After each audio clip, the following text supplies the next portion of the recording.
So with number 10, basically they gave us some function on this graph. We don't know what type of function it is, and to be honest, we don't really care what type of function it is. All we need is that graph, and we can find everything that it wants. All right? Now, the first thing we need to do is find what f of 3 plus f of 6 is. Now, we discussed this yesterday. If you see something like this, what are you doing? Typically, what do you think you do?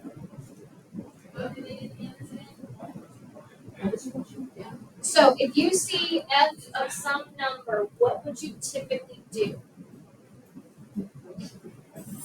Plug it back in for x. All right, but we don't have a function written as an equation to plug back into.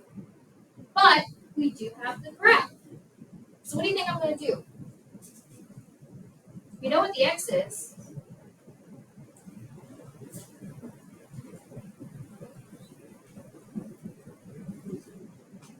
Say it again.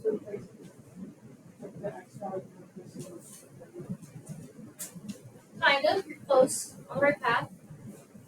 Look at you guys, it has something to do with this graph. We know the x values. How do you think we're going to find y?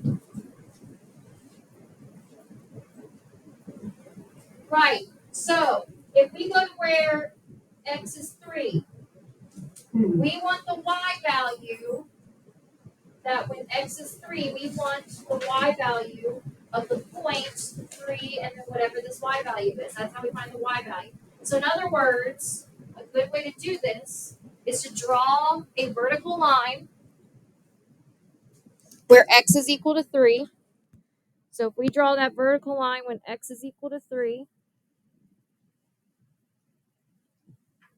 we want the point that intersects that vertical line and the graph. So this will be the point 3 what? What's the y value? 4. So that means because f of 3 is another name for the y value when x is equal to 3. So this is another name for y value when x is equal to 3. All right. What's that y value then? What do you think my answer is for f of 3? It's the y value. What is it? 4. Or y value is 4. That's all we got to do. So that means f of 3 is equal to 4. So now try finding f of 6. Same process.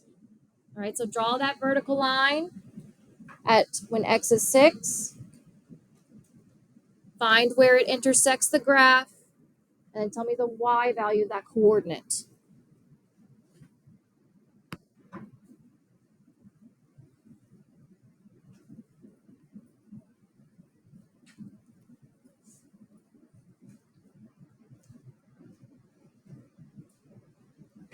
So I just drew the vertical line and plotted the point. Now you guys just have to tell me the coordinate.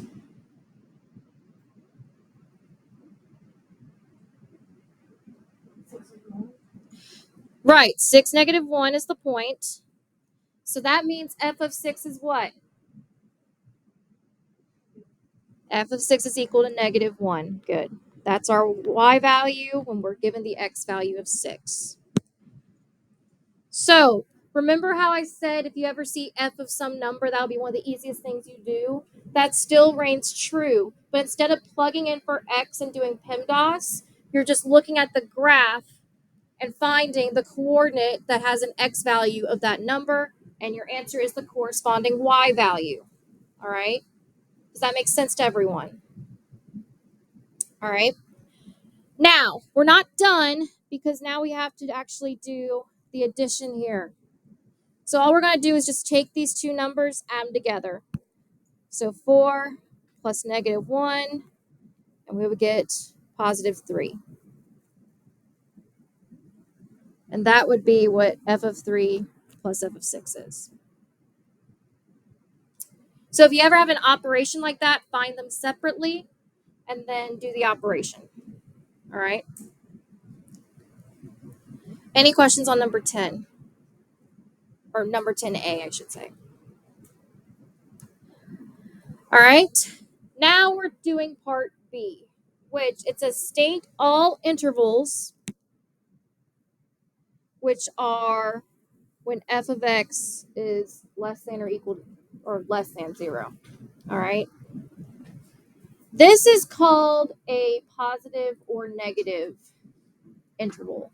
All right. So if you ever see find an interval when f of x is less than or greater than 0, it's talking about the positive or negative interval. Now, why is it talking about positive or negative? Well, what's another name for f of x?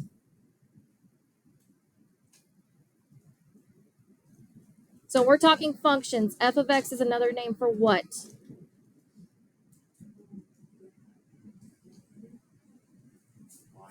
It's the another name for y. Good. Yeah. So this is the same thing as when the y's are less than 0. So if I come over and look at my graph, specifically the y-axis, if I want y values that are less than 0, what am I looking at? What part of the y-axis? The bottom part, or in other words, the part that's below the x-axis. All right. So if we use the x-axis as a guide, because that's when y is 0. So right here, y is equal to 0. Above the x-axis is when y is greater than 0, because we have positive values. Whereas below the x-axis is y is less than 0. So what we're going to do is we got to try and find where the graph is below the x-axis. That's all we're doing here. We're looking for where graph is below the x-axis. So the easiest thing to do is to just start from left to right and run your pencil along it. All right. So that's exactly what I'm going to do. I'm going to start all the way up here at the top. And I'm going to just go on down. Now, am I above or below the x-axis right now? Where this blue line is, am I above or below the x-axis right now? We're above. All right. Now, once I hit 0, which is the x-axis, I'm going to mark this point, and you'll see why in a second. Because that's where it hits exactly 0. Because then after that, we keep going around and around, and then I hit the x-axis again. Now, what part of the graph is that? Is it above or below the x-axis? It's below. So this is part of what we're looking for. That's part of it. We're going to keep going. So starting back at where I stopped at the x-axis, I'm going to keep going around and around until I hit the x-axis again. All right, I'm going to draw that dot. Is that above or below? Above, so we don't care about that. We want below specifically. So then I'm going to start back up at the x-axis and keep going until I hit it again. Is that above or below? Below. So we care about this part as well. And then finally I finish it out, but it's above, clearly. All right. So these two intervals right here that I highlighted in green, that is where y is less than 0. All the y values anywhere on these two parts will be negative. All right. So all the y values will be negative for those highlighted parts. Now, it asks us to write an interval. This is very similar to when we did interval notation yesterday. Now, since it only says less than, are we going to use brackets or parentheses? What do you think? So what did I say parentheses typically associate with? Open circles. Or they get really, really close, but they're not equal to it. All right. What about brackets? What did I say? Closed circles, or they actually are equal to it. All right, so if we don't have an equal to under that less than, what are we using? So again, if we don't have an equal to under that less than, what are we using? Open circles or parentheses. So remember, another thing for brackets, brackets mean equal or defined. Parentheses means it's either less than or greater than or undefined. All right. So we don't care exactly where it hits zero. We just want to know where it gets really, really close to zero. All right, because it says less than. Now, we know the y values are all going to be below zero. However, we want to know the x values of which they start. So where do you think I'm going to focus on the most if I want to know those x values?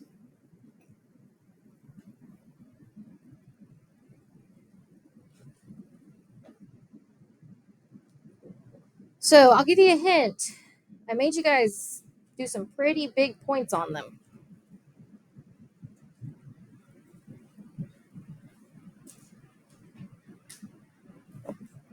You guys see these points right here on the x-axis? What are they called?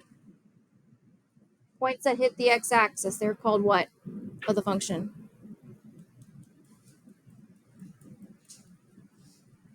So in other words, if they intercept the x-axis, they're known as, I basically just said it. So if they intercept the x-axis, then they are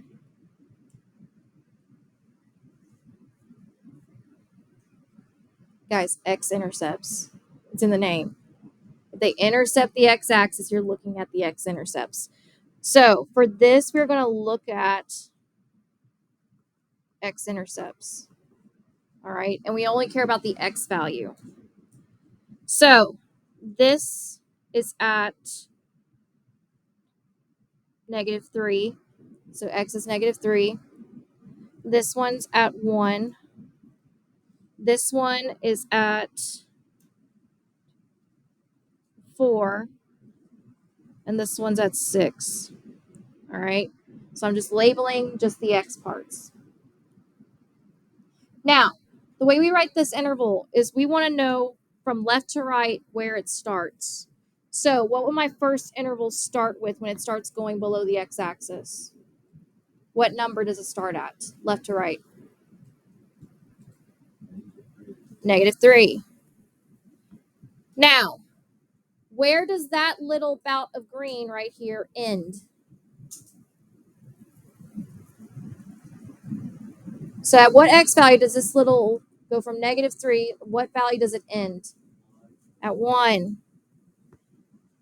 So we can't just say from -3 to 6 because if we want the interval that's above, if we want what's negative y values, well, there's some positive in between these two. All right. So we can't just say from -3 to 6. We have to actually stop where the negative stops for the first round. All right. Now we then put our union sign. That just means it stops for a second, but then we start back up again. All right. That's all that sign means. So where do I start back up at? What x value? 4. And I end where? 6. So this right here is the interval where my graph is negative. It's called a negative interval. Any questions on how I did that? Yes. Yeah, you'd be correct there if I can actually count. So yeah. So yeah, Miss Murphy makes mistakes, especially counting errors. It's 5 and 7. Same concept though. Same concept. You guys did it correctly. You're just using the incorrect stuff that I gave you. All right, any questions on that one? All right, letter C. Solve the equation for all the values of x You want to circle the points on your graph that you use to find your solutions. You learned this back in Math 2 as well as in Math 1. If you're looking at a graph, what key feature tells you solutions? I'll give you a hint. We just talked about it. I heard it. Who said it? X-intercepts. So if you're looking for solutions to a function, you're looking for the x-intercepts on the graph. Another name for solutions also roots or zeros. So we're looking for the x-intercepts. Well, guess what? We already found them. So our solutions is x is equal to the set of -3, 1, 5, and 7. And I'm using set notation because that just means a bunch of numbers are actually our solution, more than one. So you just do what I call the squiggle, and then your numbers separate by commas, and then another squiggle.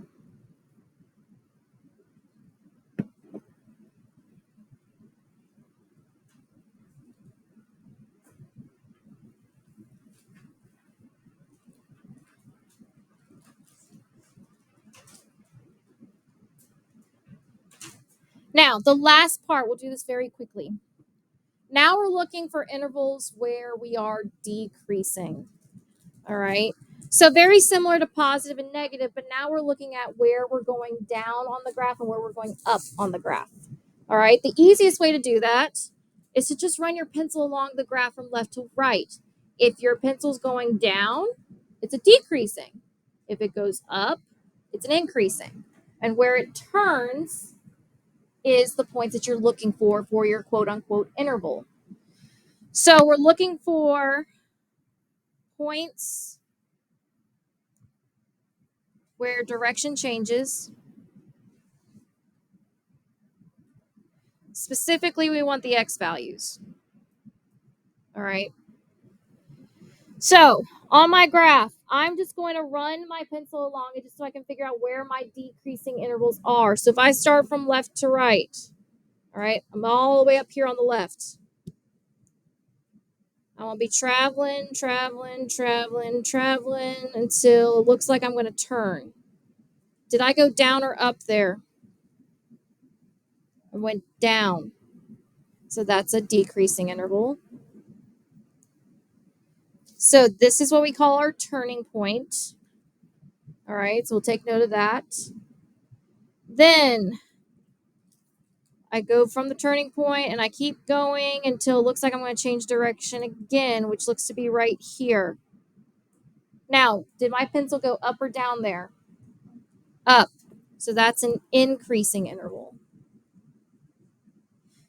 Then we go all the way until it looks like it's going to turn again, which is right here. Did my pencil go up or down? So it went down, so it's decreasing. Does this make sense to you guys? If it's going down, it's decreasing. Up, it's increasing. It's literally just, is my pencil going down or is it going up? That's all it is. And then we finish going up. Now, these points right here, these are known as your turning points. All right. The x value specifically is what we care about because that's going to help us build our interval. And just like with our positive negative, we're still just going to use parentheses. All right. Now,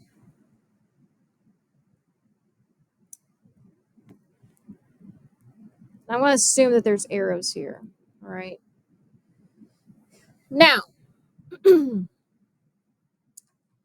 from left to right, at what x value did I start going down?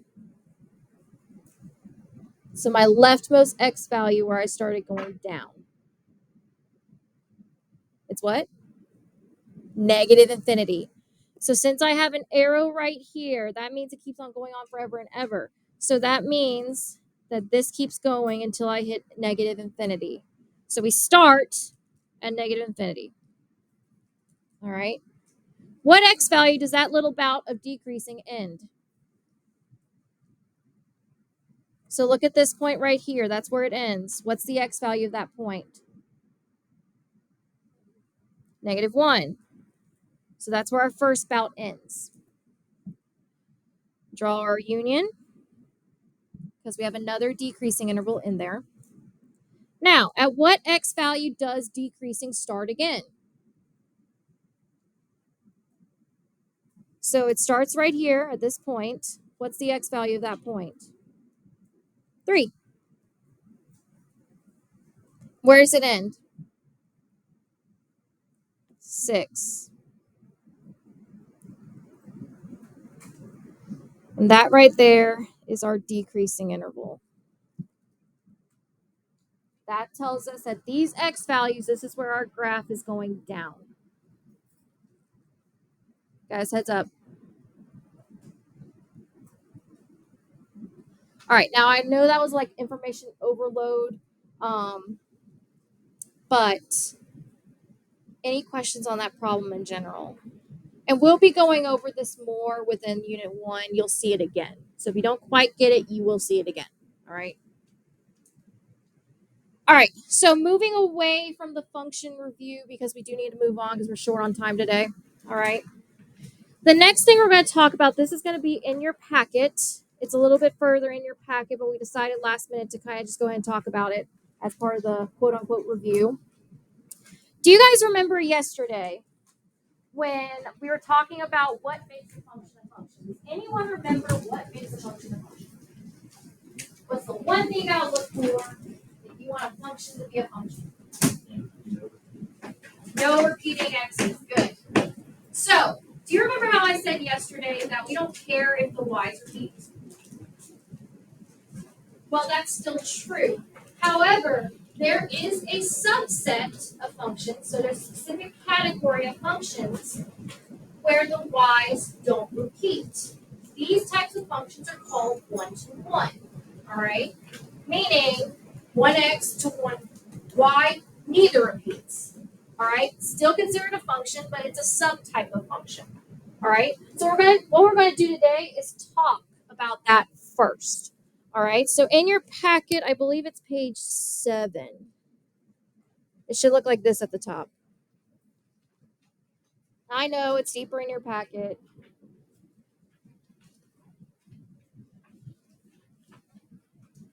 Yeah, page 7.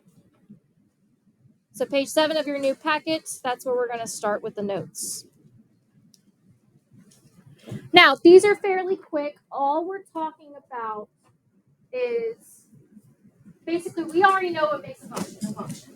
No repeating x's. We know that. But now we're going to talk about one-to-one functions where not only do the x's not repeat, the y's don't repeat either. All right, that's the only difference between the two. All right. Now,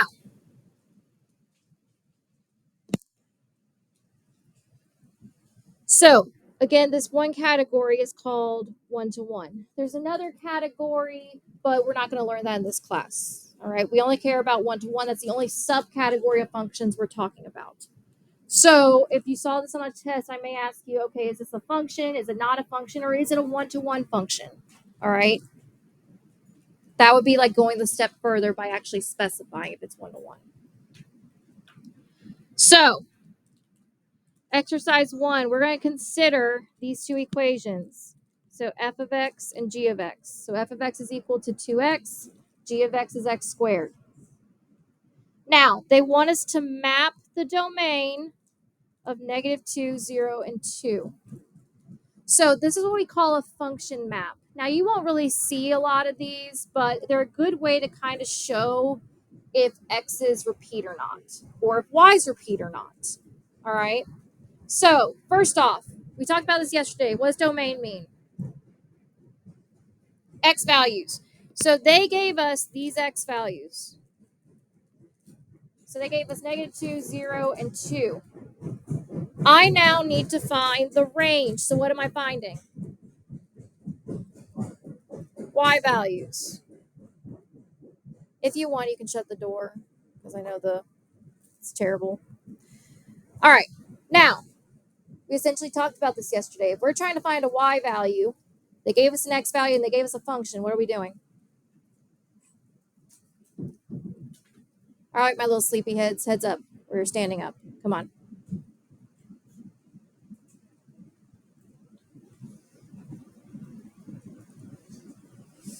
All right. Now, what do I need to do if I'm giving a function and I'm given an x value? How can I find y? We talked about this yesterday. Think input, output. X's are known as your what?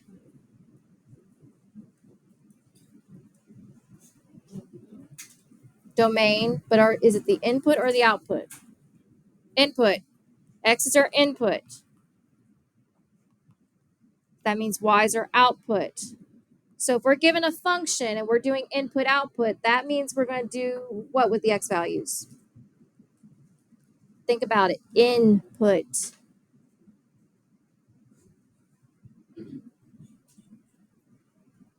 Input means to what?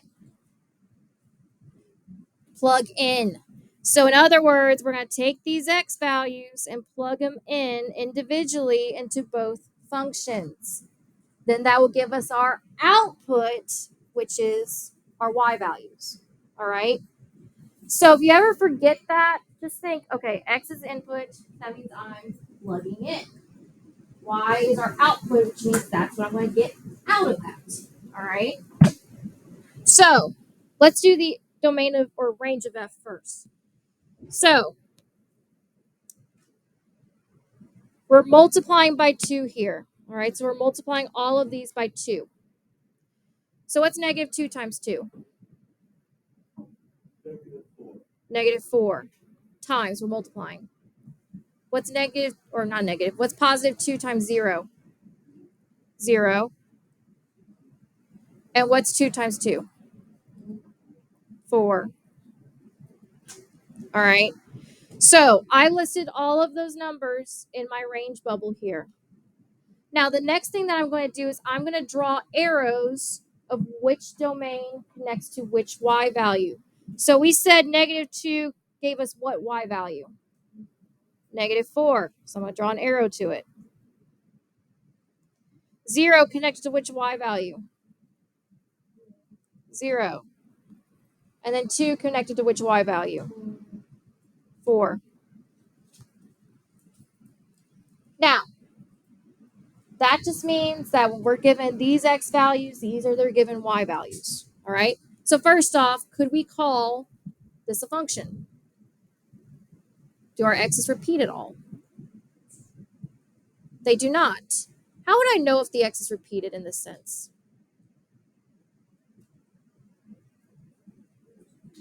There'd be 2 arrows. So if x is repeated, there would be 2 arrows coming out of one x value. So in other words, it looks something like this. All right. Whoa, that was weird. All right. Okay, guys, my computer's about to die, so I'm just going to walk over to my desk and we'll continue from there.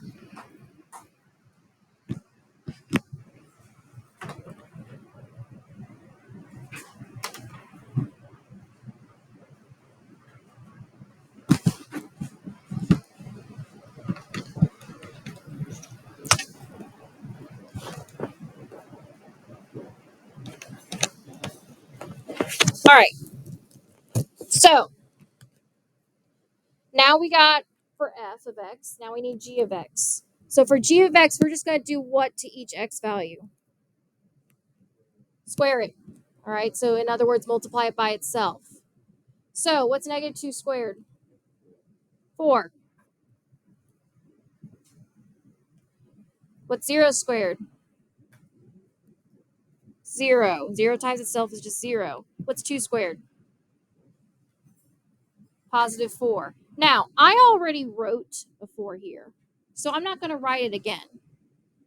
All right, and then we draw our arrows. So negative 2 goes to 4, 0 goes to 0, and 2 also goes to 4. Now, still a function, because if we note, none of the x values have more than one arrow coming out of them. But what do you notice that's different between f and g? those maps. What's different? There's one key difference between the map of F and the map of G. What do you think? Right. So if we look at the range of G, do you see how one of the numbers has two arrows going to it? So still a function because the x's don't repeat, but the y's do repeat. Whereas in F, they don't repeat. All right. So in other words, the y's repeat in G while they don't in F. All right. I will tell you right now, one of these functions is 1-to-1. Anyone want to take a guess which one is? So I already mentioned what makes 1-to-1 special. So you guys want to take a guess which one of these is 1-to-1, F or G?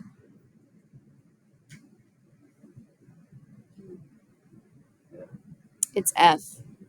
So F is 1-to-1 because not only do the x's not repeat, the y's don't either.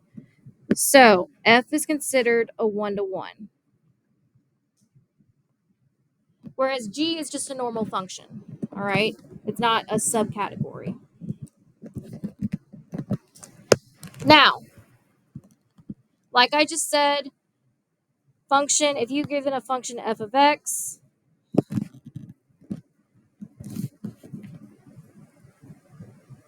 it's called 1-to-1 because the x's don't repeat and the y's don't repeat.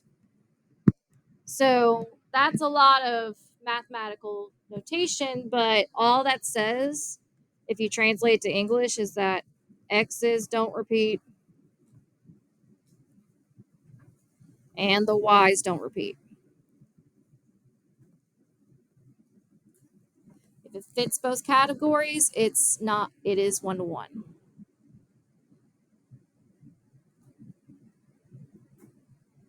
All right. So very quickly, let's look at exercise 2. We're going to go through these and see whether it is a whether it's a 1-to-1 function or just a function or neither. All right. Now, a 1-to-1 function is still a function. It's just a subcategory of them. All right. So I just want to know for each of these tables, is it a 1-to-1 function, just a function, or neither? All right. So let's look at number 1. So if we're looking for 1-to-1, what are we looking for specifically? What do we need to analyze? If neither the x or y's repeat. If they do, so what happens if the y's repeat? It's not 1-to-1. What happens when the x's repeat? It's just not a function. All right. So if we look at number 1, by a show of fingers, 1 being 1-to-1, 2 being just a function, 3 being neither. What do you think? 1, 2, 3, go. So again, 1 being 1-to-1, 2 just being a function, 3 being neither. All right. Most of you have 3 fingers up. Can someone who has their fingers up tell me why it's neither?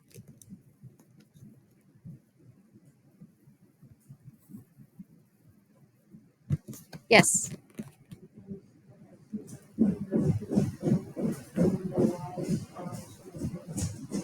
Right. So specifically, if the x's start repeating, which they do here and here, it's just not even a function. We don't even have to check for 1-to-1.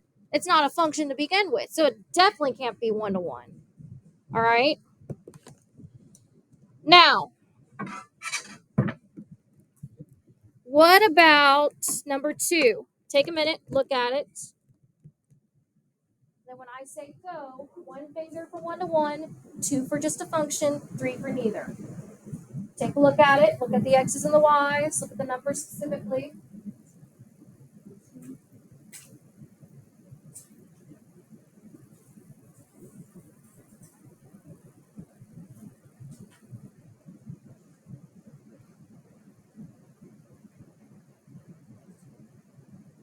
All right.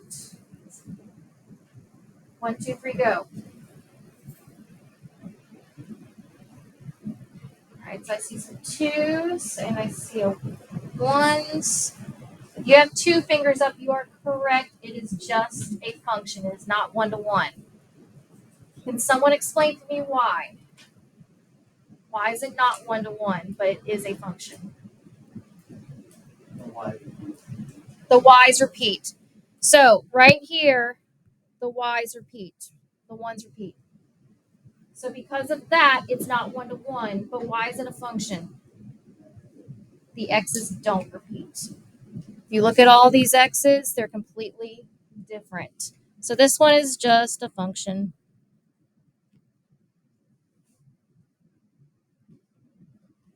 All right. What about number 3? Take a minute, look at the x's, look at the y's. Show of fingers. Again, 1 being 1-to-1, 2 being function, 3 being neither. What do you think? 1, 2, 3, go. Good. If you have 1 finger up, you are correct. It is definitely 1-to-1. If you look at both, x's don't repeat, and neither do the y's. So this one's 1-to-1.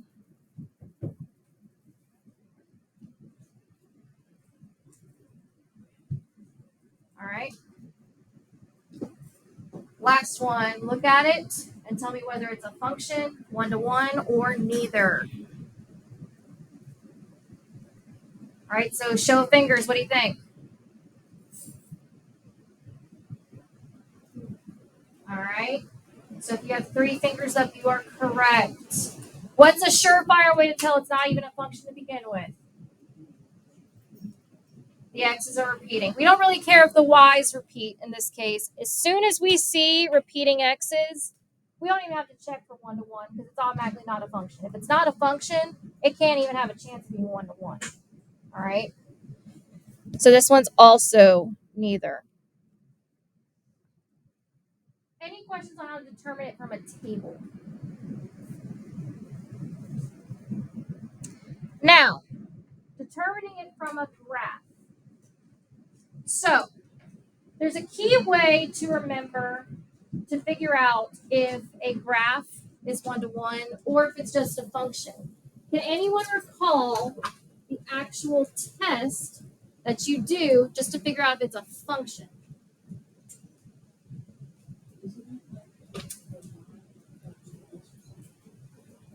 You're on the right track. You're moving a line, but what type of line? It's a vertical line. So if it's a function, it will pass the vertical line test.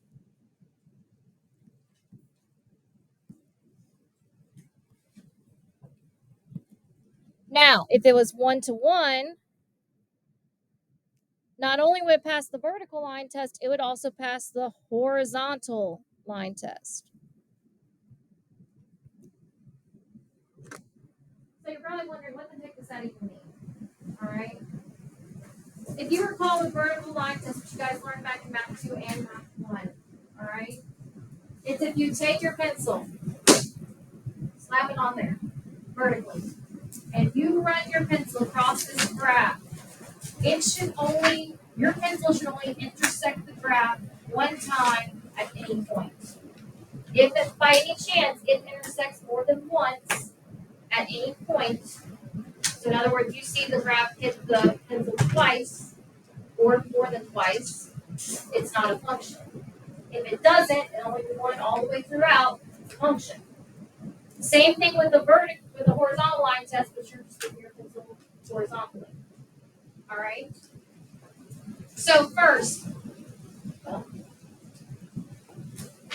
let's just check to see if they're even functions to begin with. Because if they're functions, that's great. Then we can check for 1-to-1. But we only want to check the ones horizontally if they are not a function to begin with. That's a waste of our time. All right.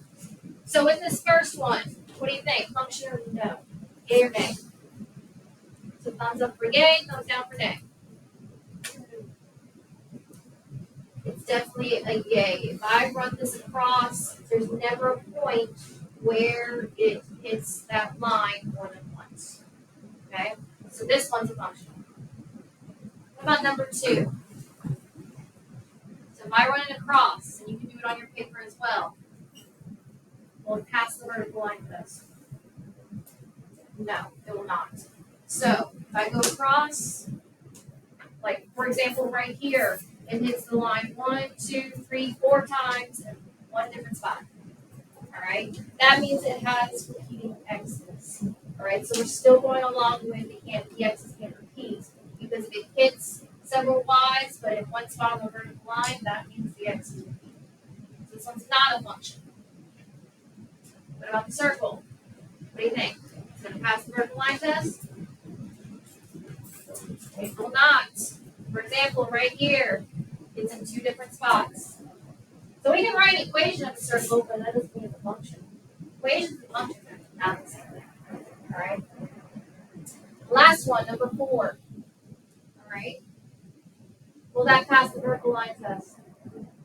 Yeah, it most certainly will. All right. So it only hits at one given point from left to right.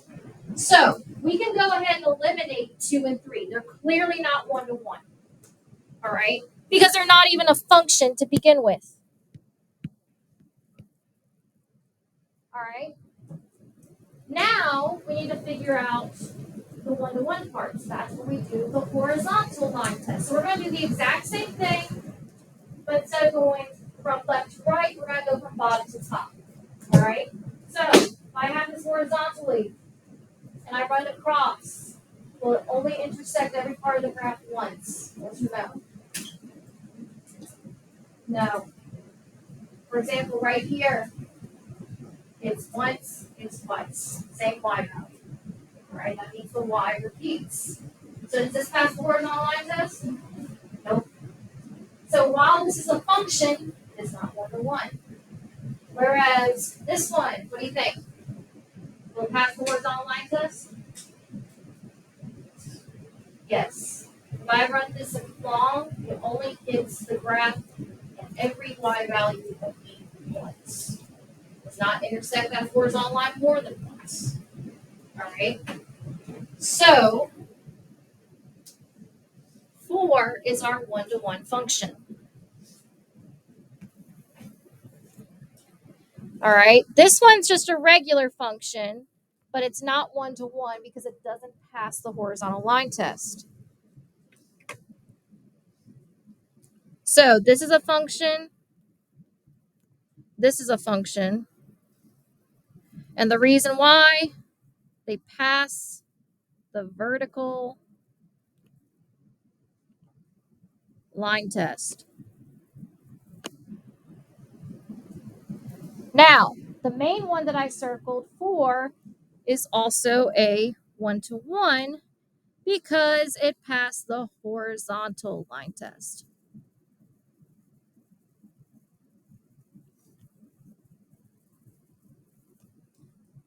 So just so there's not any confusion, if this is on a test and I gave you a graph and I said to circle the one that is a function, not one-to-one, just a function, the only test you need to do is the vertical line test.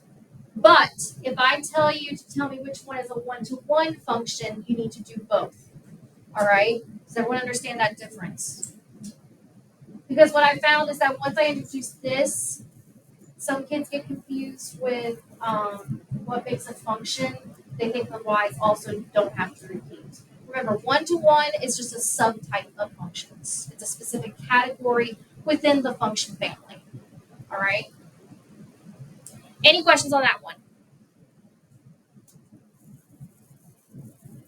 All right, so this goes a little bit more in depth with the horizontal line test. Essentially, it's exactly what I told you. You start from bottom to top, and you don't want your pencil to hit more than once. All right?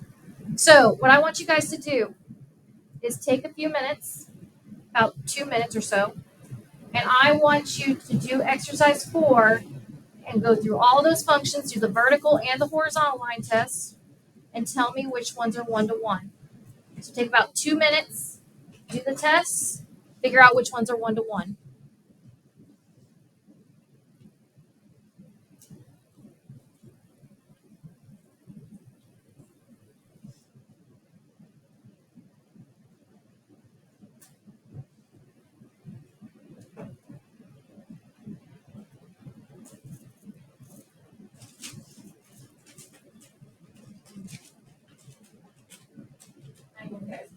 It's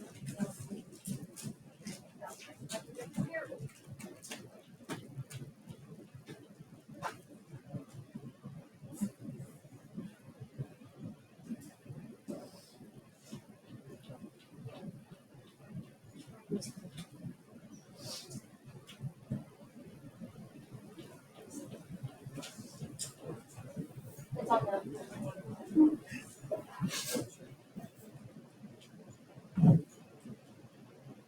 I'll give you guys another minute for your tests. I just want to know which ones are specifically one to one. If you pass the vertical lines, that's great. I want to pass both.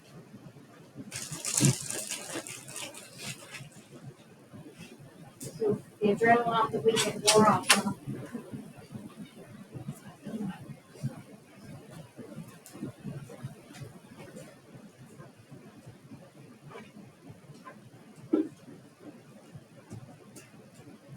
All right, raise your hand if you need more time. Okay, 7 minutes. That's fine.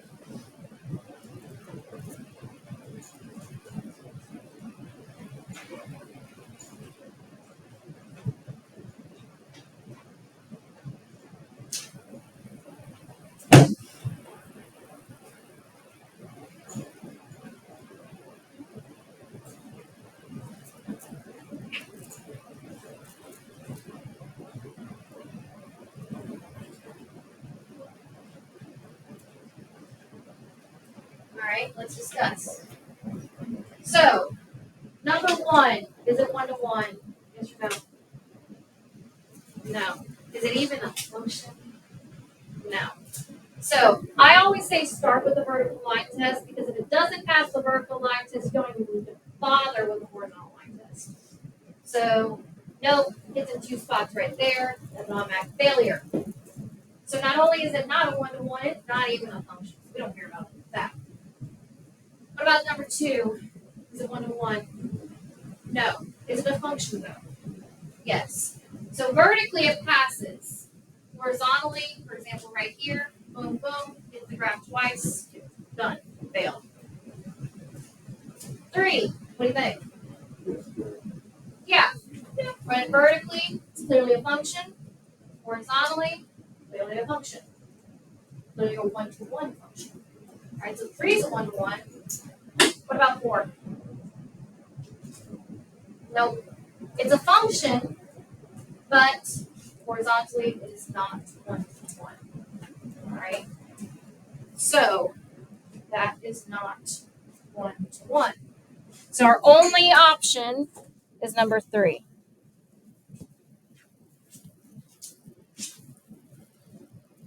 All right, last thing we're going to do for this lesson. All right. So the distance that number x lies from the number 5 on a one-dimensional number line is given by the function d of x equals the absolute value of x minus 5. Show that d of x is not a one-to-one function. So what that means is I only need one number that I can plug into x, or 2 different x values that will give me the same y value. All right. So remember, absolute value means what happens to the inside number. So for example, what's the absolute value of 5?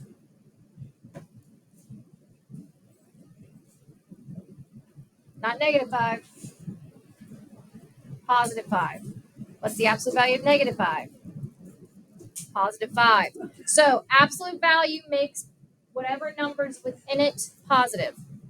So my goal is to get pretty much opposite numbers when I plug in 2 different values for x. So I'm just going to pick some numbers, all right? Let's say I picked 6, all right? So when x is equal to 6, if I plug that in, absolute value of 6 minus 5, that's the absolute value of 1, which is just 1. Now, that means that I need to pick an x value that would give me negative 1. What number minus 5 would give you negative 1? 4. So when x is equal to 4, I have 4 minus 5, which is equal to the absolute value of -1, which is also 1. Now, we have 2 inputs, which give us the same output. So is that 1 to 1? So remember, input's what?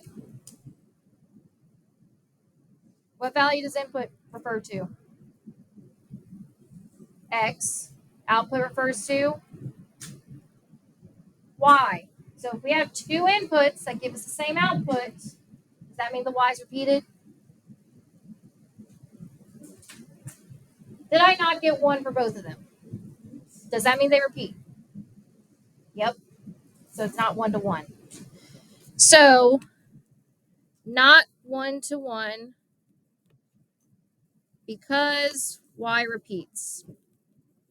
And if it asks us to prove it, we just have to give one counterexample, which our counterexample in this case is when X is equal to 6 and X is equal to 4.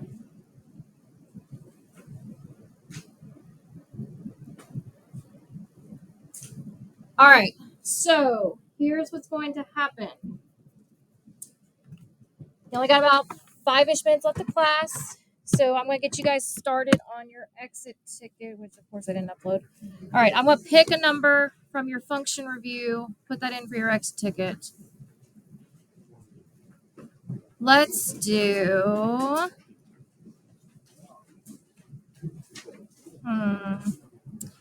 Let's do number 7. So this is your exit ticket. It's on that yellow sheet.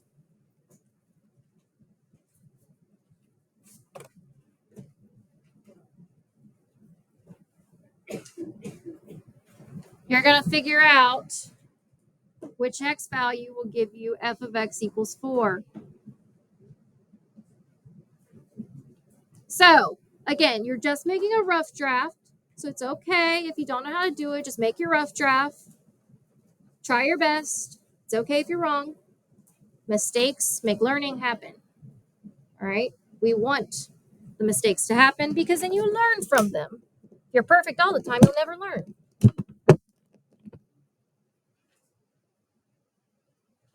All right, so make your rough draft. We'll talk about it tomorrow and we'll finalize. Once you finish, put it in your group folder, and then when all of your group has it, one person needs to put it in the box before you leave. Make sure your name's on it.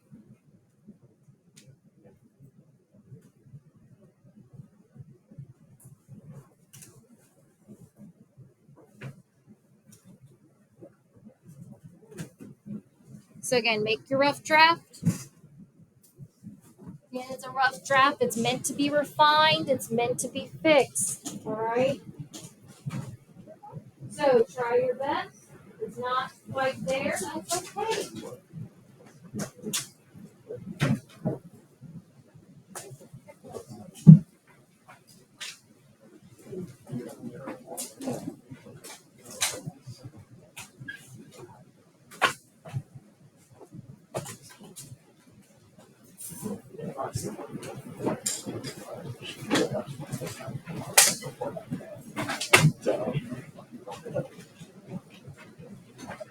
So again, it's okay if it's just your rough draft. It's meant to be fixed. Yes, ma'am. So you'll put it in your group folder, which is that purple folder right there, and then you'll put that in the box. Put everyone's in. That you keep. So guys, listen, packets you keep. That yellow paper is the only thing that needs to go in the group folder, and the group folder needs to find its way to the turn-in box. Okay? So whenever you come in, one person needs to grab that folder so that everyone has their warm-up. All right? So if you're the first one in, I recommend you go ahead and grab it. Yes.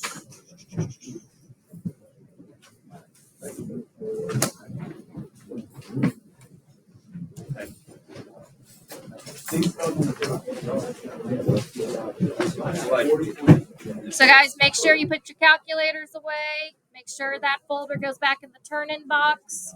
If you did not get that syllabus signed off, make sure it gets signed off before Friday.